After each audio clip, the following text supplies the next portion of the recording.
బహుశా బహుశా ఈ 20 రోజుల ప్రయాణం తర్వాత ఎక్కువ అలసిపోయింది ఇక్కడే అనుకుంటా. ఎందుకంటే అడుగు తీసి అడిగేయడానికి ఖాళీ లేకుండా వ్యవహారం చేశారు. మరి 11 సంవత్సరాల నుంచి జన సైనికులు నిరంతరం శేఖర్ గారు అయితే గత ప్రజారాజ్యం టైం నుంచి కూడా సిన్సియర్గా మెగా ఫ్యామిలీ విధేయుడిగా మరి స్థిరమైన నాయకుడిగా పట్టుకున్న జెండాను వదలకుండా నిత్యం జన సైనికుల కోసం కార్యకర్తల కోసం ఆలోచించే ఏకైక వ్యక్తి మరి చంద్రశేఖర్ గారు.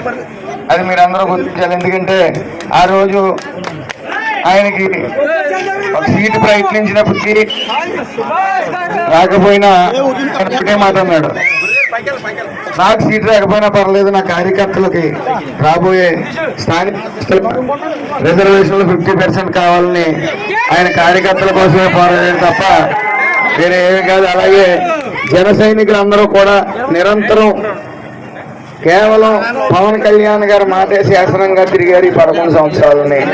మీరు ఏమీ ఆశించలేదు. మరి అధికారానికి మనం అందరం దగ్గరగా ఉన్నాం కాబట్టి ఇంకొక నెల కూడా లేదు, 26 రోజులు మనం కష్టపడితే మనం అధికారాన్ని ఆనందించవచ్చు. రాక్షస పాలన పోయి రామరాజ్యం కోసం మనం పోరాడాలి. ఇవాళ శ్రీరామనవమి కాబట్టి రామరాజ్యం కోసం పోరాడదాం. జై శ్రీరామ్, జై శ్రీరామ్, జై జనసేన, జై జనసేన, జై టీడీపీ, జై బీజేపీ.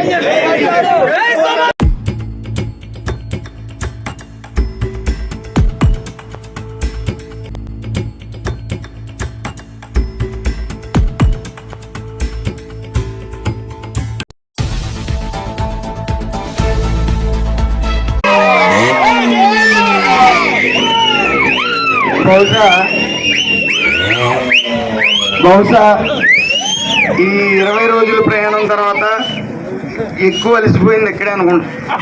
ఎందుకంటే అడుగు తీసి అడిగేయడానికి ఖాళీ లేకుండా వ్యవహారం చేశారు.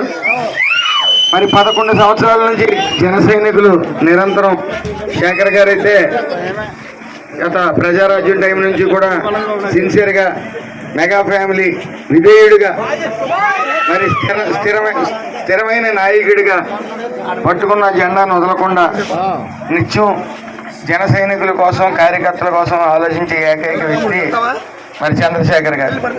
అది మీరందరూ గుర్తించాలి. ఎందుకంటే ఆ రోజు ఆయనకి ఒక సీటు ప్రయత్నించినప్పటికీ రాకపోయినా ఒకటే మాట అన్నాడు, నాకు సీటు రాకపోయినా పర్లేదు, నా కార్యకర్తలకి రాబోయే స్థానిక రిజర్వేషన్లు 50% కావాలని ఆయన కార్యకర్తల కోసమే పోరాడారు తప్ప వేరే ఏమీ కాదు. అలాగే జన సైనికులందరూ కూడా నిరంతరం కేవలం పవన్ కళ్యాణ్ గారు మాటే శాసనంగా తిరిగారు ఈ 11 సంవత్సరాలని.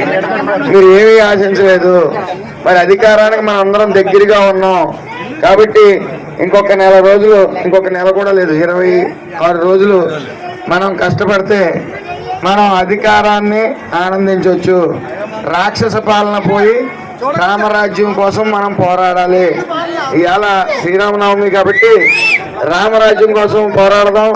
జై శ్రీరామ్, జై శ్రీరామ్, జై జనసేన, జై జనసేన.